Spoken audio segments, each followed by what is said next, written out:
I remember 3 years ago reading Bakuman for the first time. I saw my friend Nicholas Mueller on Twitter talking about Bakuman. That led to my friend Tim Lim reading Bakuman and talking about it on Twitter. Those two were posting screenshots, and I decided I should read Bakuman. And I just remember that like the energy that I had as a comic book creator and someone who really enjoyed reading manga and comics and was like, man, like this is something I want to do. I've been doing it for like 7 years at this point.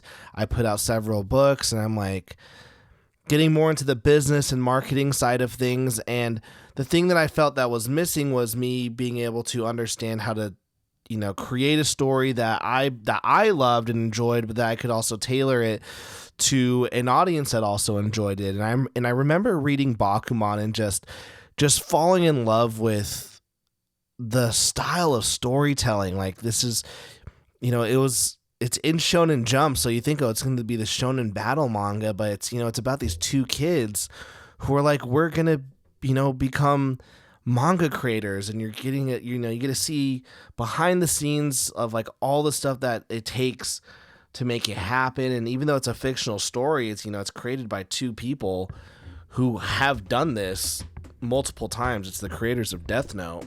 I'm trying to freaking put that keyboard there, and so it was. I don't know. It was just so magical reading it. And I remember at the time, I wanted to do comics full time. I wanted to create my own stories, and I had that massive goal to do so. And a year later, after reading Bakuman a couple times and just really getting enthralled with it, I came out with The Girl with the Mega Fists, which was the series that kind of finally people started taking notice. It was the first series that I had written and drawn that I was promoting. Typically, I was just seen as a writer because I did my series Demons and Entity, and I was just the writer on those. And I'd been an artist doing other people's books. I didn't really advertise myself as much, but I put out The Girl with the Mega Fist. That was successful. I put out another volume. That one's even more successful. And then it just snowballs. And I just was getting so excited, thinking, I had cracked this code and understanding how to tell create a story that I both loved, but also that could resonate with an audience. And that was the fun part, creatively. I'm not editing this video. We're just going.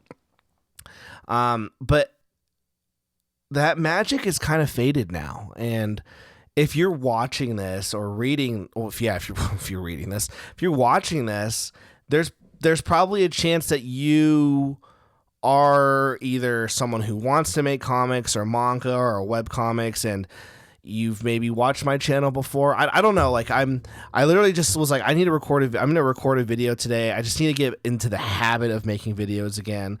And I keep making excuses like, oh, I'm going to have to edit them. What's my setting look like? Do I have a script? And I'm just like, you know what? I'm just going to hit record and post this. No editing, none of that. But there's a chance that you're watching this and you make comics, and maybe you're someone who's watched my channel for a really long time, and maybe you saw 7 years ago I posted a video. It was like more like 6 years ago I posted a video saying my goal on how I'm going to do comics full time, and that's been a goal I've had for the last 6 or 7 years. Is I want to do comics full time. And last year I had the chance to do comics full time because I was unemployed because I got laid off. And last year was awful for me financially, in my personal life, because like my job, I got cut. My job had cut 20% off my salary, which made me dip into savings. So I had to get a new job, and then that job laid me off after like 4 weeks. So then I was unemployed for 6 months, and I couldn't get unemployment because my boss said that I had quit and not gotten laid off, all these rules, blah, blah. So I decided I was going to give comics a go. And luckily, before I got laid off, I had launched both The Growth of Megafist at that time, Volume 3. I just fulfilled it, and it did really well. I had launched My Sexy Witch Academia, which did really well, and I had launched Super Plumber Sisters, which did really well. And so in my mind, I'm like, okay, like this is I've just got to keep building this momentum and whatnot. And I put out right after Super Plumber Sisters, I then put out The Girl with the Megafist Volume 4, which we'll get into that debacle later. I put out The Girl with the Megafist Volume 4. It does well, so I'm like, sweet, I can keep doing this. And then I put out The Cthulhu Murders. And The Cthulhu Murders in my brain was supposed to do around 10K. And it didn't. It did like barely like a little over 4K. I was like, okay, whatever.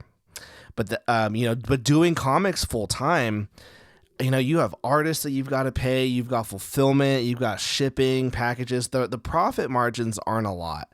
And I was only as profitable as my next project, because each project, like essentially at one point, like I used the funds from Super Plumber Sisters to pay for the production of other projects. So that I could keep going, and then this one had to do well because then even though the production was paid for, that one had to pay for the shipping. And so, it's typical stuff that I'd learned in the book publishing world is like this book is going to pay for the next 3 books. This book is going to pay for the next 3 books. And when you are putting out like 10 or 20 books, you're able to, and you also have some bangers that are coming in reoccurringly. You can do that. But it just got really hard, and when Cthulhu Murders didn't do as well as I needed, I went, oh crap, like this is what happens when there's a flop. Your income kind of goes down. Your income goes down.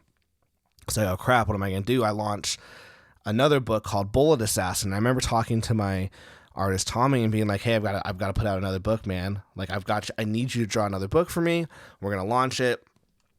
And I figured, since I'm doing this full time and I've got nothing else to do and I'm unemployed, I can handle the responsibilities of 4 ongoing series. And so we put out Bullet Assassin, and luckily it breaks 10K, and that's able to help with the production and shipping of other books. That was gross. But then it got hard. Like I remember sitting down in my basement and being like, going through the finances and being like, every comic is going to have to hit this amount. Plus, I also need to start making some money on the side with these comics and to getting new fans. So now I'm trying to market to my current audience, build off a new audience, make new books, sell those new books while also continually selling the old books. And like, it was a full-time job. It was honestly not a full-time job, but man, comics is a hard business. And man, with all the amount of cost that it takes to make a book, what happened was just like, I'm not bringing in enough money to support my family. And I kind of had the realization that I don't think I can ever do comics full time, ever. Even though I brought in, I think $100,000 last year. And that was great. It was able to support my family while I was unemployed, but then you have to replicate that every single year. That's tough. And it's, the highs are high, the lows are lows. If I was single and doing this, it'd be one thing. If I was single, I would 100% do it, but I'm not. I've got a wife and 2 kids. And so, the risk to reward ratio on comics is not good in my opinion. So I decided a couple months ago that I just don't think I can ever do comics full time. It's just something that is just not in my purview. And I realized this a couple months ago when I was in Boston. So I'm in Boston for a marketing conference, and my phone is blowing up because a bunch of my clients are going through some trouble. The people I work with, there's just dumpster fires. And the time that I wanted to spend in my hotel room at night working on my comics, I had to work on other work. And when I got back, I was on the airplane, I was working. And when I got home, I was doing some more work. And I had to make a decision at that point. Like, what is going to be my priority in my life? Obviously my family is the number one priority, but then at that point it's like what do I do as a creator? And I think we as creators have to have these moments where we go, what is the priority? What is the priority that we're going to allocate our time on? And I looked at like the risk and reward benefits, and if you didn't watch my stream right now, I've basically am part of like marketing. I'm basically in charge of marketing and sales for several different companies for a couple who are like millionaires, and I'm in a very good opportunity. Like if I can make this shit happen. But it means it takes a lot of hours of my day. It takes a lot of my energy. And it was different when I was working at the book publishing company. I could, on my lunch breaks, I could go make some comics. I could, when I got home, just make some comics. When I get home now, I'm still thinking of work. I don't take lunch breaks because when my employees are doing their lunch breaks, that's my time to not be disturbed by them so I can do my own work. And it was a really heartbreaking decision to kind of tell myself officially, like, hey, like the dream that you have of wanting to do comics full time is over. And I've kind of made peace with it, which is why like you don't really see me posting a lot these days. It's not that I don't want to, it's just because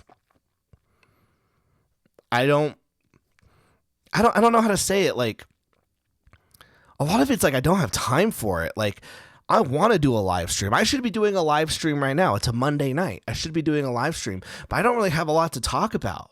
I'm not really on Twitter. I don't know what's going on. I don't know the current drama. I don't want to talk about the current drama.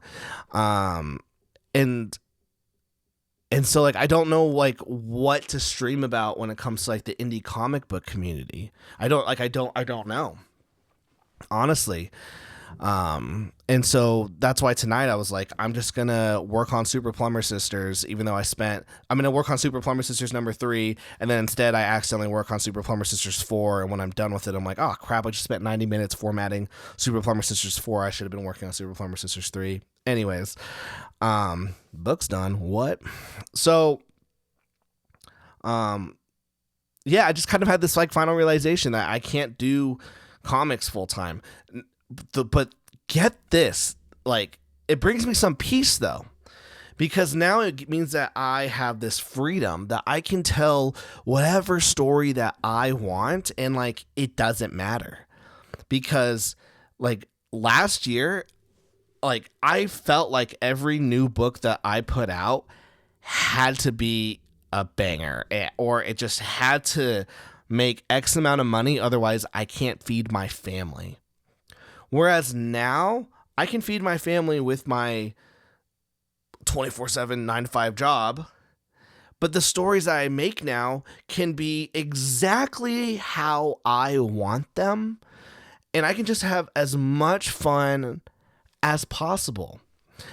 I still want to treat this like a business though, and let me tell you why. Like I still want to treat this as like a business. The reason why I want to treat this like a business is I really believe that's important to hone in your skills and to learn stuff. So for me, who does sales and marketing as a full-time job, it's good for me. I've always enjoyed trying things with Draw and Talk Comics or myself, and then if they work, taking them over to my 9-to-5 job, or trying something new with my 9-to-5 job. It works, and then I take it over to Draw and Talk Comics and see if it works. So I still want to treat it like a business because it's just going to help me become a better person, and it's going to hone my skills more. So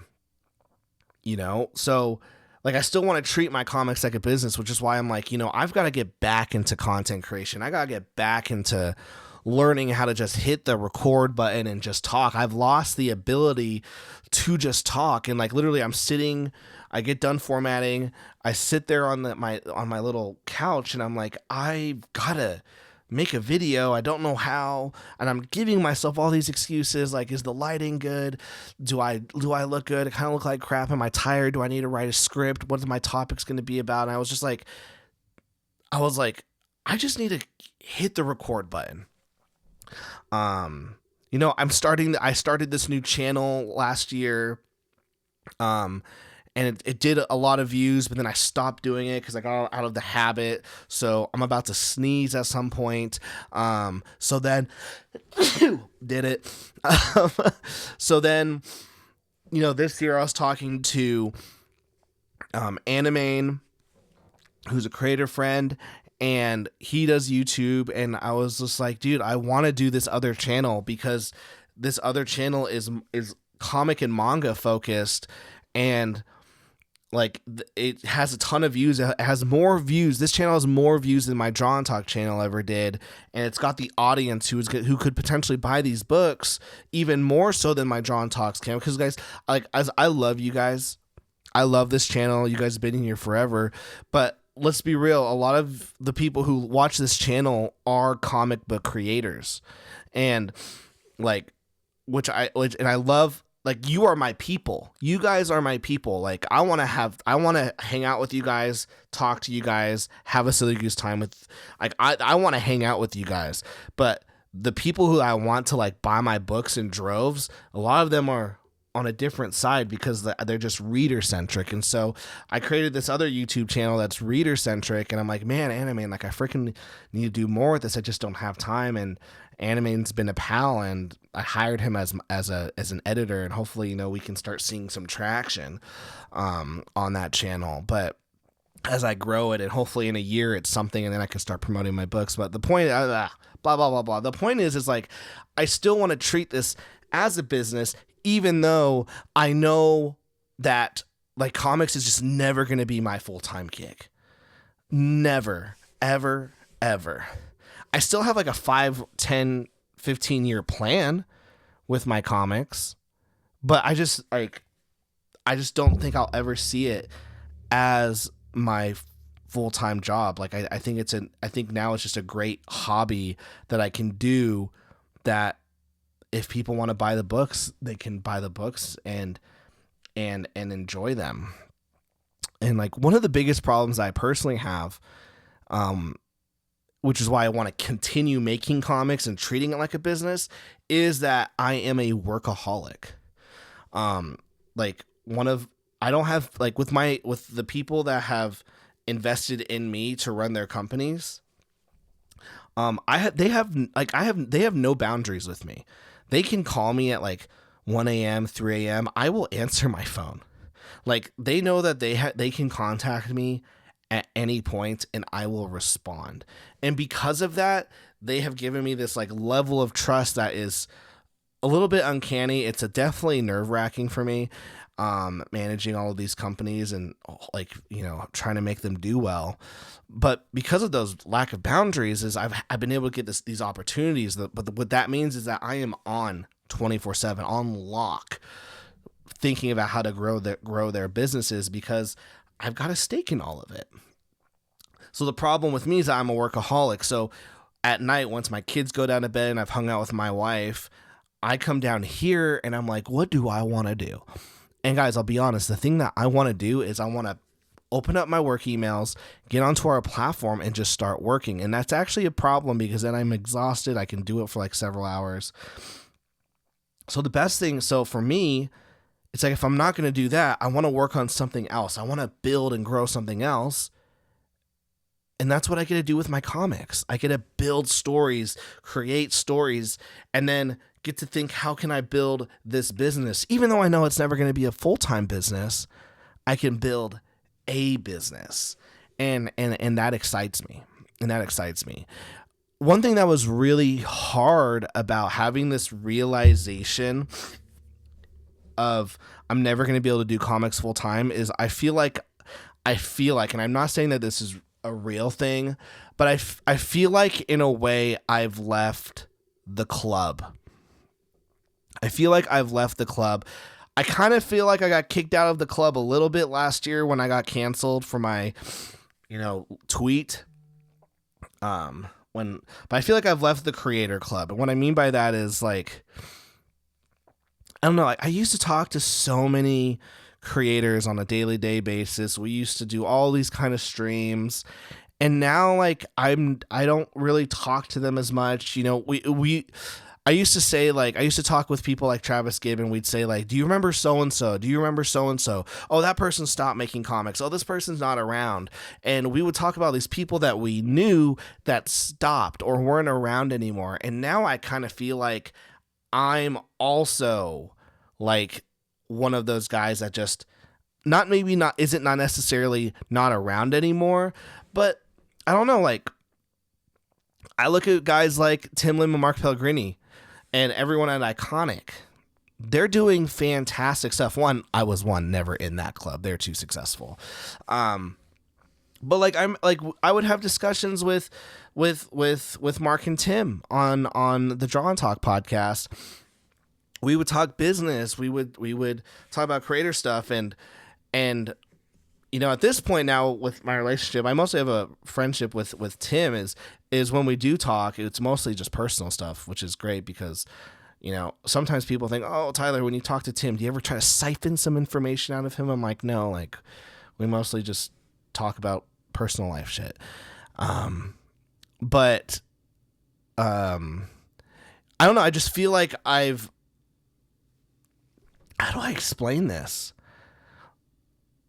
I remember Nicholas Mueller and I, like, still good friends. We're still on great terms, great friends. But man, him and I for like 3 years, we were like comics, YouTube, comics. And then both of us just lives got busy for both of us.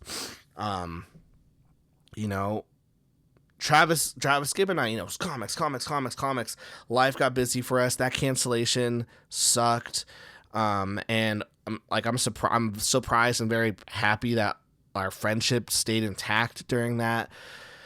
But even then, like, that caught, like, there was still, like, you know, there's obviously going to be a strain. I remember telling Travis, like, yo, dude, you got to do what's best for you. Cause Travis wants to make comics full time. That's his thing.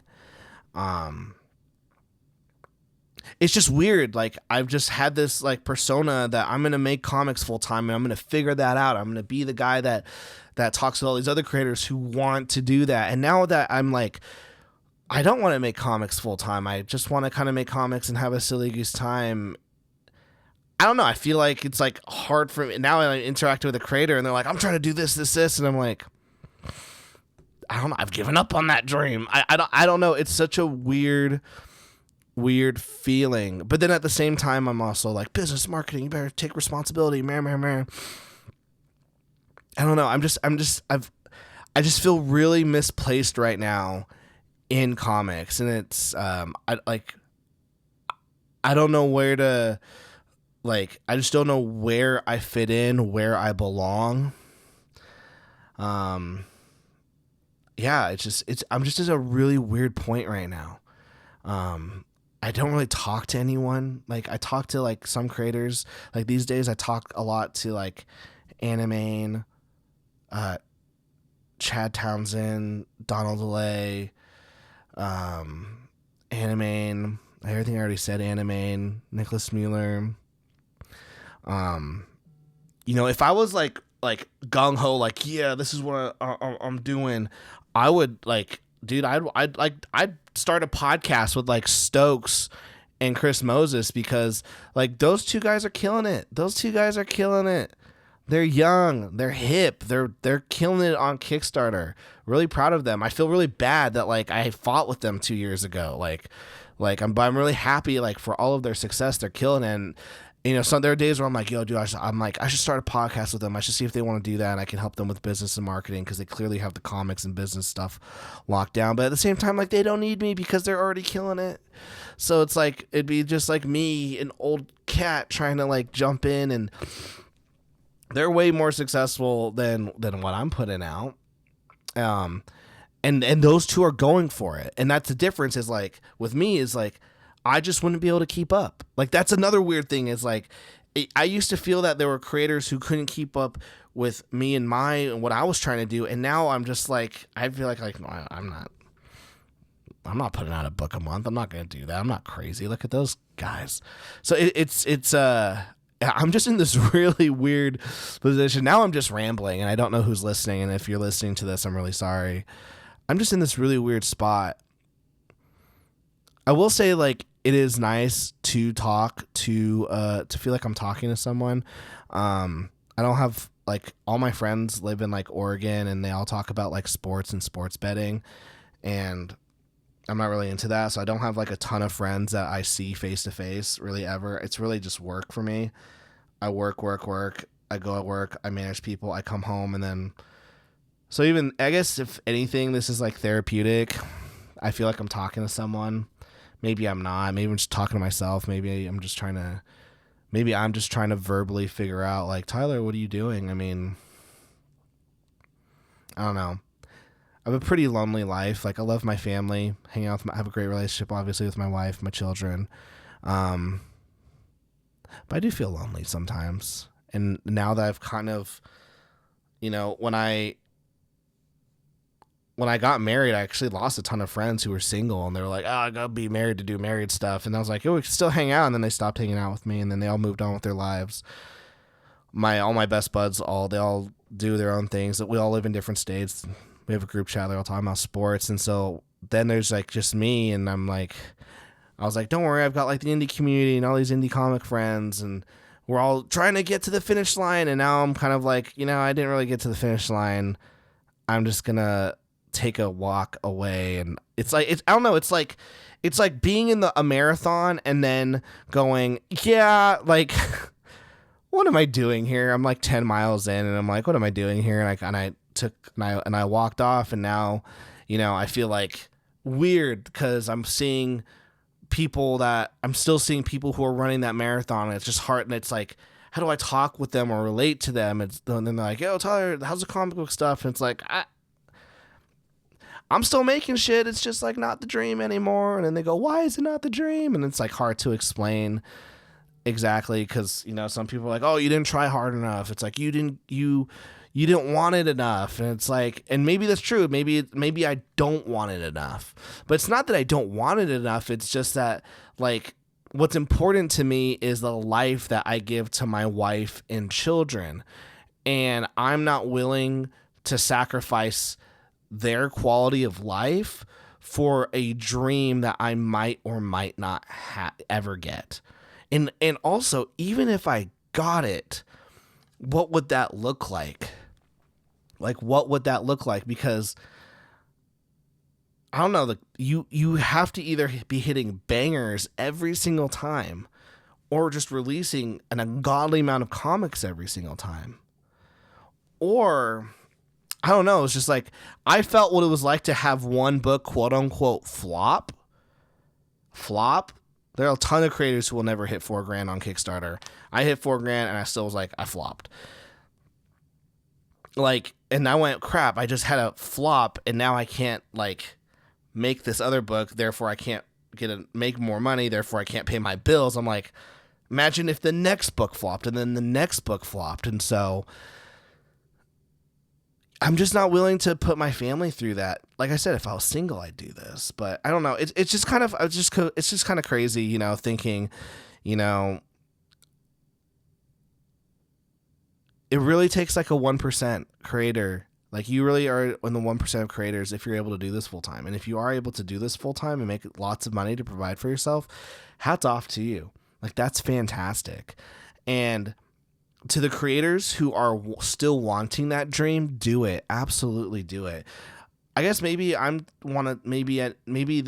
this point I want to talk to, maybe now my quote unquote people are the people who have ultimately, maybe like my new quote unquote tribe of people isn't the people who are, I'm going to do this full time, to, hey, I just want to do this as a hobby and have fun and semi treat it like a business, but at the end of the day, like, just have a good time. Maybe that's the tribe that I need to be in. Maybe that's, and it's not even being, it's the tribe that I'm already in. The hobbyist. Because the hobbyist who wants to treat it still like a business, even though that it will never become a full-time business, but it can still be a business. But yeah, it's just crazy. Like, I really wanted this. like 7 years ago, I super wanted this.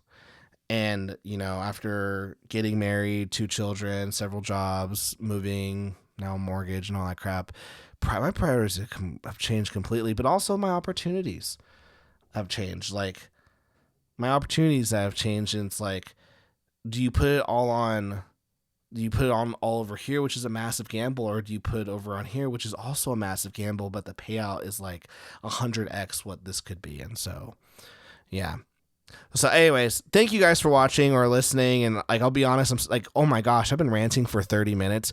Honestly, this has been really therapeutic for me. I really just have been like, I've been trying to get back in the habit of making content. I made my first video on this like first long form video on this new channel. And I feel like I did a really bad job because I was like basically screaming to the mic out of anxiety because I was like, blah, blah, blah, blah. And Animane's probably editing it and being like, dude, why is Tyler talking so fast and so loud, and why isn't he talking in his normal voice? And I'm just gonna be like, dude, but I'm just like, I heard this quote. It was like, perfection is the enemy of progress, and that's what I need to do. Is I need to progress. I need to get better. Like, the next video will get better. And I don't know, maybe for this channel, all I do is I just hit the record button. Hit the record button. You know, I have some topics right here that I wanted to talk about, and I got through them all. And maybe that's just it. Maybe, I don't know, maybe I'm just your friendly neighborhood comic book creator hobbyist who, I don't know. How about this? Next time you guys want me to make a video, let me know in the comments. Tell me what topics you want me to talk about, and I'll do them. And that's just how I'll do these videos. I'll read the comments, hit the record button, publish it, post, and do it. So, all right. Peace.